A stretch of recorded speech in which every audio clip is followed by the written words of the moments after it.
Bismillahirrahmanirrahim. Assalamualaikum warahmatullahi wabarakatuh. Kami dari kelompok 2 ingin membawakan materi yang berjudul masalah kata, yang mana anggotanya adalah saya sendiri Aulia Azmi, kemudian Nur Syifa, Wafik Azizah, Lutfia Nabila, dan Muhammad Raihan. Assalamualaikum warahmatullahi wabarakatuh. Perkenalkan, nama saya Nur Syifa. Di sini saya akan menjelaskan pengertian dari kata. Nah, jadi kata itu adalah satuan bahasa yang dapat berdiri sendiri, terjadi dari morfem tunggal atau gabungan dari morfem. Nah, contoh dari morfem tunggal itu seperti pensil, buku, kaca, kursi, dan lain sebagainya. Sedangkan contoh dari gabungan morfem itu seperti terbagi, yaitu gabungan dari ter dan bagi. Atau contohnya seperti menulis, gabungan dari me dan tulis. Nah, sedangkan dalam bahasa Arab, kata itu disebut dengan al-kalimah. Gabungan dari dua al-kalimah atau dua kata atau lebih disebut dengan jumlah. Jadi intinya kata dalam bahasa Indonesia, sedangkan kalimah dalam bahasa Arabnya. Lalu kalimat dalam bahasa Indonesia disebut jumlah dalam bahasa Arabnya. Mungkin itu saja penjelasan dari saya. Salah dan hilaf mohon dimaklumi. Terima kasih. Baik, saya lanjutkan. Yang kedua, yang bagian B ada jenis kata. Nah, jadi jenis kata ini terbagi lagi menjadi isim, fiil, dan juga huruf. Yang pertama, mengenai isim. Sebagaimana yang telah kita tahu bahwa isim itu adalah kata benda atau nomina, yang mana definisinya itu kata-kata yang menunjukkan arti sesuatu tanpa terkait dengan waktu. Misalnya Khalidun, Baitun, dan Maun. Kemudian tanda-tanda isim ini adalah berawalan al, menerima tanwin, menerima huruf nida. Huruf nida itu yang iya. Nah, kemudian dapat didahului oleh jar. Jadi salah satu cirinya itu adalah si isim ini bisa didahului oleh huruf jar. Nah, kemudian si isim ini terbagi lagi menjadi mufrad, musanna, dan juga jamak. Nah, ini dari segi banyaknya isim itu. Untuk mufrad ini adalah isim yang menunjukkan satu orang atau barang, bisa orang atau barang atau hal. Nah, baik itu mudzakkar maupun muannas. Misalnya talibun au talibatun. Nah, jadi itu kalimat itu adalah merupakan isim yang mana mufrad jenisnya. Nah, maksudnya itu menunjukkan satu mahasiswa. Nah, kemudian di dalam mufrad ini ternyata terbagi lagi menjadi dua. Ada jenisnya mudzakkar dan juga ada jenisnya muannas. Kalau yang mudzakkar itu menunjukkan laki-laki, sementara muannas ini adalah menunjukkan perempuan. Isim yang menunjukkan perempuan. Oke, kemudian kita lanjut ke musanna. Nah, jadi musanna ini adalah isim atau nomina yang menunjukkan dua. Nah, bisa berupa orang tadi, kemudian barang atau hal, sesuatu hal.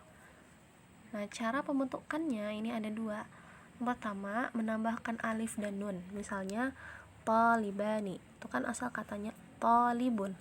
Lalu kita jadikan musanna, maka kita tambah alif dan nun menjadi talibani.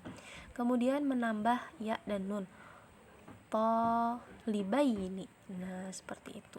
Jadi kalau menambah alif dan nun ini dia dalam keadaan rofa, atau ketika dia menjadi subjek. Kemudian untuk penambahan ya dan nun itu ketika dia nasaf dan jar. Jadi ketika isim ini menjadi maf'ul. Nah, maf'ul atau dia sebagai jar majrur. Baik, kita akan beralih ke bagian jamak. Nah, jadi jamak ini terbagi lagi menjadi jamak salim dan juga taksir. Sebelumnya saya akan menjelaskan mengenai jamak. Jadi jamak ini adalah nomina atau isim yang menunjukkan lebih dari 2. Nah, kalau tadi kan musanna itu menunjukkan 2, tapi ini jamak. Jamak itu maksudnya plural kalau dalam bahasa Inggris. Jadi menunjukkan lebih dari 2. Contohnya kitabun. Nah, menjadi jamaknya itu jadi kutubun. Nah, kemudian jamak salim ini terbagi lagi menjadi 2, yaitu jamak mudzakkar salim dan juga jamak muannas salim. Kalau jamak mudzakkar salim ini adalah jamak untuk menunjukkan laki-laki, sedangkan jamak muannas salim itu adalah jamak untuk menunjukkan perempuan. Kemudian jamak mudzakkar salim ini biasanya bertambah waw dan nun atau ya dan nun, misalnya al-katibuna atau al-katibina.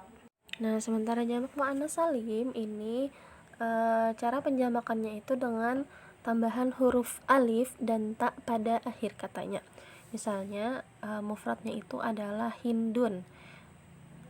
Ketika kita jamakan jamak muannas salim maka menjadi hindatun.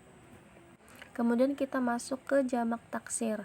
Jadi jamak taksir ini adalah nomina atau isim yang melebihi bilangan 2 dan bentuk jamaknya itu berubah dari bentuk tunggalnya. Jadi jamak taksir inilah adalah jamak yang tidak beraturan, sementara sebelumnya jamak salim itu termasuk jamak yang beraturan. Nah, beraturannya dengan penambahan 2 huruf tanpa merubah bentuk katanya, sedangkan jamak taksir ini bisa merubah bentuk katanya. Nah, misalnya di sini adalah mufradnya itu nafsun. Ketika dijamak taksirkan menjadi anfus. Nah, itu kan merubah bentuk tunggal. Yang asalnya nafsun menjadi anfus.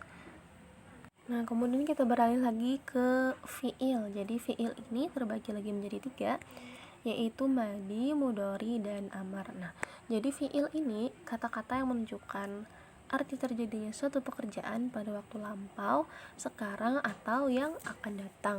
Misalnya untuk kataba, telah menulis, berarti itu waktu lampau, telah. Kemudian yaktubu, sedang atau akan menulis.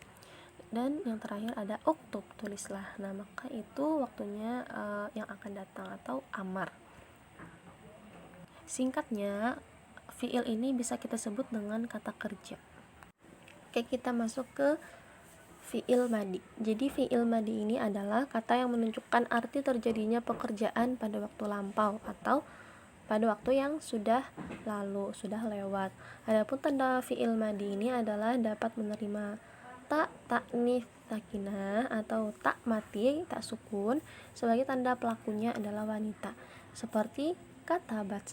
Nah, jadi tak sukun di ujung itu adalah yang dimaksud dengan ta'nits sakinah. Nah, kemudian selain dapat menerima ta ta'nits sakinah, tanda lainnya adalah dapat menerima ta dhamir, yaitu ta sebagai kata ganti, misalnya kata beta. Nah, jadi ta di situ merupakan kata ganti, yaitu anta.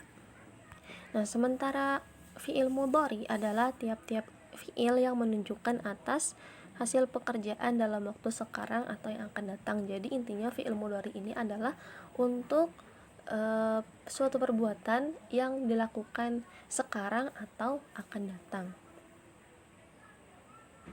Nah, jadi fi'il mudhari ini biasanya diawali dengan huruf-huruf mudhara'ah, yaitu huruf hamzah, ya, dan nun serta ta. Nah, jadi tandanya adalah dapat menerima sin, sa, yang artinya akan, kemudian saufa yang artinya akan juga, kemudian lam itu artinya tidak, dan yang terakhir adalah lan, artinya sama sekali tidak atau tidak pernah. Kemudian untuk contohnya, nah, sa'adhabu, situ kan ada huruf sin, maka sudah kita pastikan bahwa itu adalah fi'il mudhari. Dan juga tanda lainnya di situ ada hamzah, ya kan, setelah sin. Kemudian saufa yahduru, lan aqut, lam aqum.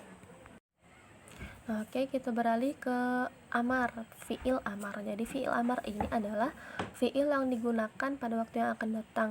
Kemudian fi'il amar ini juga mengandung makna perintah. Nah, tandanya adalah hanya dengan huruf-huruf yang ada pada kata-kata itu sudah menunjukkan arti perintah seperti uhdur. Nah, itu kan menunjukkan kata perintah. Dan juga dapat menerima ya mu'annas mukhatabah, yaitu ya sebagai tanda bahwa orang kedua yang diperintah adalah perempuan. Misalnya idhibi. Nah, jadi kan di ujungnya tuh ada ya ini tuh ya mu'annas mukhatabah. Materi selanjutnya yaitu pembentukan kata. Pembentukan kata dalam bahasa-bahasa di dunia memiliki dua sifat. Yang pertama, membentuk kata-kata yang bersifat inflektif, dan yang kedua, yang bersifat derivatif.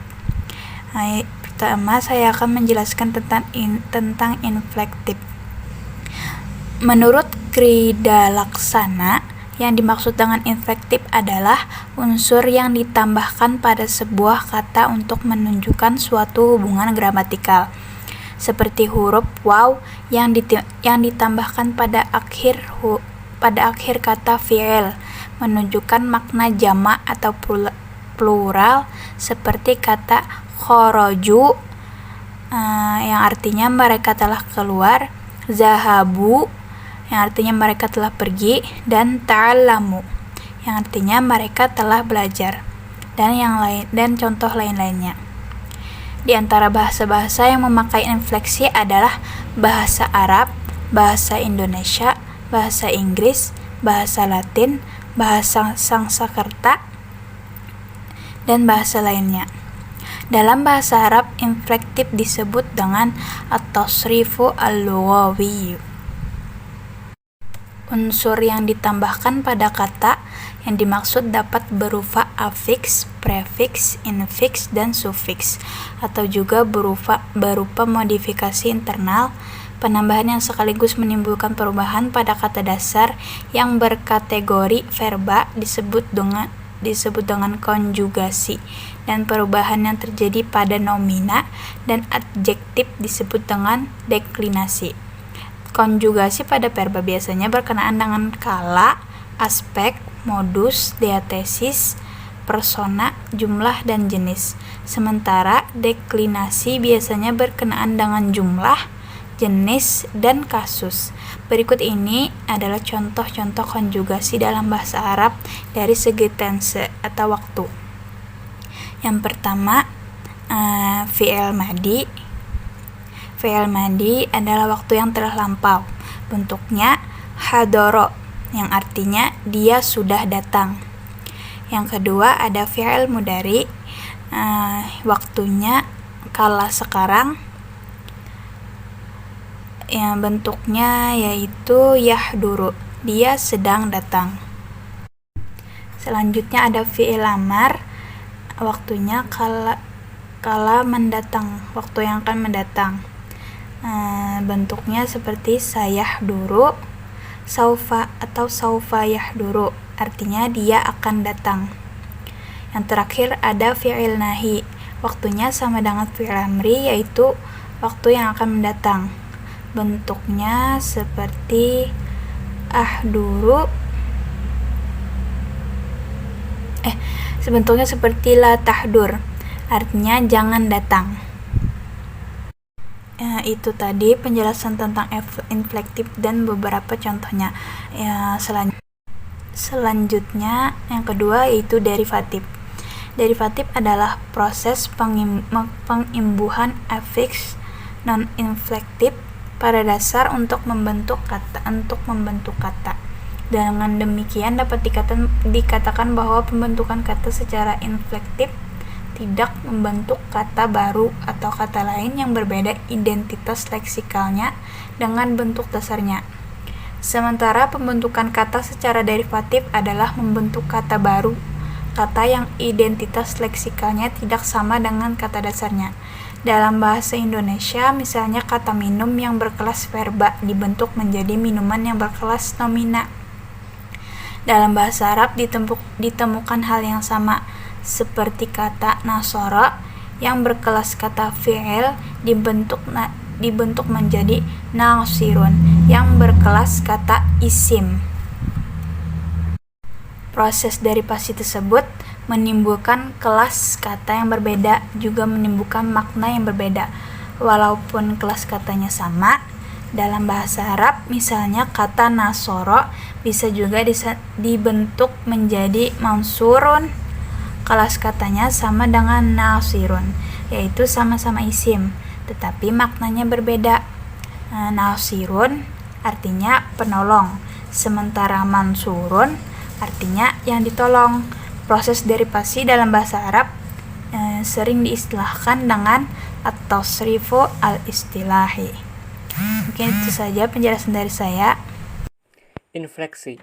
Infleksi merupakan proses-proses morfologis yang melibatkan tataran sintaksis bersifat sistematis, dapat diramalkan atau predictable, teratur, otomatis, bersifat tetap atau konsisten, tidak berubah dan tidak mengubah identitas leksional. Infleksi juga berarti proses morfologis yang menghasilkan bentuk-bentuk kata yang berbeda dari sebuah leksem yang sama, yang mana pembentukan infleksional tersebut dapat diramalkan atau dapat diperkirakan, di mana infleksi kembali ke awal adalah suatu proses yang teratur, tetap konsisten dan tidak mengubah identitas leksional. Verba dalam bahasa Arab berkonjugasi atau berubah bentuk berdasarkan kala atau masa, yaitu lampau, non lampau, dan imperatif. Berdasarkan jumlah ada tunggal, dual, dan plural. Berdasarkan gender ada maskulin dan feminim. Berdasarkan diatesis ada aktif dan pasif, dan berdasarkan modus ada indikatif, subjungtif, dan energetik. Nah, contoh dari infleksi dapat dilihat dari konjugasi, yaitu perubahan bentuk yang mana itu sudah teratur atau sudah tersistem sehingga dapat diramalkan atau predictable. Contoh pada kalimat Muhammad kataba. Nah, itu merupakan verba bentuk lampau. Subjeknya yaitu Muhammad tunggal maskulin, yang mana artinya adalah Muhammad menulis. Nah, yang kedua Zainab katabat, sama pada bentuk lampau, subjeknya tunggal, cuman ini feminim, artinya Zainab menulis. Nah, itu ada perubahan sufiks, yaitu perubahan akhiran yang kataba berubah menjadi katabats. Nah, lalu yang C Muhammad yaktubu, yaitu masa kini, subjeknya tunggal maskulin, Muhammad menulis. Nah, itu ada perubahan prefix. Prefix itu adalah perubahan di awalan, yaitu ada awalan ya. Lalu yang D Zainab taktubu, kala kini, waktu sekarang, subjek tunggal feminim, Zainab menulis, yaitu ada perubahan di prefix, yaitu ta di verba taktubu. Nah, perubahan itu sudah ada sistemnya, sudah ada aturannya, sehingga bisa diprediksi bahwasanya kalau Muhammad menggunakan kata ba, kalau bentuk lampau, kalau Zainab menggunakan kata basna, itu sudah ada prediksi sebelumnya. Lalu selanjutnya adalah contoh dari infleksi dari subjeknya yang berjumlah tunggal, dual, dan plural. Yang A Muhammad kataba, kata lampau, subjek tunggal maskulin atau muzakkar, Muhammad menulis. Yang B Muhammad wa Ali kataba, kata lampau, subjeknya dual maskulin, Muhammad dan Ali menulis. Ada perubahan sufiks atau akhiran di sana di verba lampaunya, dari kataba menjadi kataba. Yang C Muhammad wa Ali wa Karim katabu, verba lampau, subjeknya plural maskulin, Muhammad dan Ali dan Karim menulis. Lalu contoh dari perubahan infleksi pada verba kala kini berdasarkan perubahan jumlah subjeknya yang maskulin dari tunggal menjadi dual dan plural. Yang pertama Muhammad yaktubu, verba kini, subjeknya tunggal maskulin, Muhammad menulis. Yang B Muhammad wa Ali yaktubani, kala kini, subjeknya dual maskulin, ada perubahan sufiks akhiran, yaitu dari yaktubu menjadi yaktubani. Lalu yang C Muhammad wa Ali wa Karim yaktubuna, kala kini subjeknya plural maskulin, Muhammad dan Ali dan Karim menulis, yaitu pada verbanya atau kata kerjanya ada perubahan yaitu sufiksnya menjadi una, yang menunjukkan subjek plural atau jamak. Lalu di sini ada tabel sebagai mempermudah kita buat memahami cara kerja dari infleksi. Dari subjeknya 3MT, 3 ada orang ketiga, M maskulin, T tunggal, yaitu huwa. Kata lampaunya kataba, infleksi sufiksnya adalah atau perubahan akhirannya adalah A. Verba kininya yaitu yaktubu, infleksi konfiksnya atau perubahan di awal dan di akhir yaitu ya dan u. Lalu yang kedua 3 MD orang ketiga, maskulin dual yaitu huma. Kata lampaunya kataba, infleksi sufiksnya adalah a. Verba kininya yaktubani, infleksi konfiksnya atau gabungan atau perubahan di awal dan di akhirnya tuh yaitu ya dan ani. Lalu 3 MP hum katabu dengan yaktubuna. 3 FT orang ketiga feminim tunggal, hiya katabat taktubu. 3 FD orang ketiga feminim dual, huma. Kata lampaunya kata bata, verba kirinya taktubani. 3 FP orang ketiga feminim plural yaitu hunna. Kata lampaunya katabna. Kata kininya yaktubna. Lalu 2 MT orang kedua maskulin tunggal, anta katabta taktubu. Nah, ini ada verba imperatif uktub, dimana ada infleksi konfiks yaitu perubahan di awal dan di akhir, u dengan disukunkan di akhir. 2 MD orang kedua maskulin dual, antuma katabtuma taktubani. Lalu 2 MP antum katabtum taktubuna. Lalu 2 FT orang kedua feminim tunggal, anti katabti taktubina. Lalu orang kedua feminim dual, antuma katabtuma taktubani. Lalu orang kedua feminim plural, antunna katabtunna taktubna.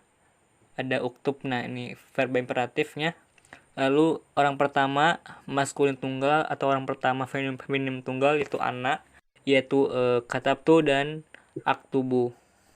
Lalu orang pertama maskulin plural atau orang pertama feminim plural yaitu nahnu katabna naktubu. Nah, bisa dilihat bahwasanya verba yang dalam bahasa Arab yang dibentuk melalui proses infleksi sufiks atau perubahan di akhiran itu untuk verba lampau, dan infleksi konfiks atau perubahan di awal dan di akhir itu untuk verba kala kini dan verba imperatif. Lalu afiks dari infleksi pada kelas kata nomina, adjektiva, dan partikel dimasukkan untuk menandai konsep gramatikal gender, jumlah, dan kasus, yaitu ini ada maskulin dan ada feminim. Yang pertama khadim, pembantu, yang kalau feminim itu ditambahkan sufiks atau akhiran tamar buta. Lalu yang kedua ustad dengan ustazah, jamil dengan jamilah, alladzi dengan allati, zadika dengan tilka. Nah, yang nomor 1 itu adalah bentuk nomina, yang kedua bentuk nomina, yang ketiga bentuk adjektiva, yang keempat bentuk pronomina relatif, dan kelima adalah bentuk dari partikel penunjuk. Baiklah, di sini saya akan menjelaskan tentang derivasi. Derivasi adalah mengenai bagaimana kata-kata itu dibentuk. Big Four memandang morfologi derivasional sebagai pengambilan satu kata dan mengubahnya menjadi kata lain, yakni menciptakan entry-entry leksikal baru. Dalam proses pembentukan kata secara derivatif, identitas leksikal bentuk yang dihasilkan tidak sama dengan identitas leksikal bentuk dasarnya, atau dengan kata lain, kelompok derivasi adalah perubahan morfologis yang menghasilkan kata dengan identitas leksikal yang berbeda. Dalam bahasa Indonesia, banyak verba diturunkan dari nomina dengan proses derivasi. Afiks derivasi yang digunakan antara lain meng, ber, ter, kean, beran, dan berkan. Adapun pemakaian afiks derivasi tersebut ialah contohnya seperti ini. A. Sekarang ayah sedang mengasah pisau. B. Rumah itu berjendela banyak. C. Masyarakat dan polisi sama-sama terluka. D. Siswa-siswa SDN 2 Banjarmasin keracunan. E. Rini duduk bersebelahan dengan Ita. F. Para pendemo bersenjatakan kayu dan batu. Hal ini berarti afiks derivasi meng, ber, ter, kean, beran, berkan dapat menurunkan verba intransitif mengasah, berjendela, terluka, keracunan, bersebelahan, bersenjatakan dari nomina asah, jendela, luka, racun, sebelah, dan senjata. Dengan demikian, afiks tersebut terbukti merupakan afiks derivasi dalam bahasa Indonesia. Adapun contoh dalam bahasa Inggris, misalnya dari kata girl yang artinya gadis, bisa dibentuk menjadi kata girlish yang artinya genit atau seperti anak perempuan, dan girls yang artinya gadis-gadis. Dari kata girl menjadi girlish adalah proses morfologis derivasional karena merubah identitas leksikal. Sementara dari kata girl menjadi girls adalah proses morfologis infleksional karena mempertahankan identitas leksikal. Derivasi dalam teori linguistik Arab berkaitan dengan konsep istiqaq. Kata istiqaq sendiri dalam terminologi linguistik bermakna derivasi atau etimologi. Misalnya bentuk kata katibun, kitabun, katibah adalah mushtaq atau diderivasikan dari verba kataba. Demikian penjelasan dari saya. Terima kasih.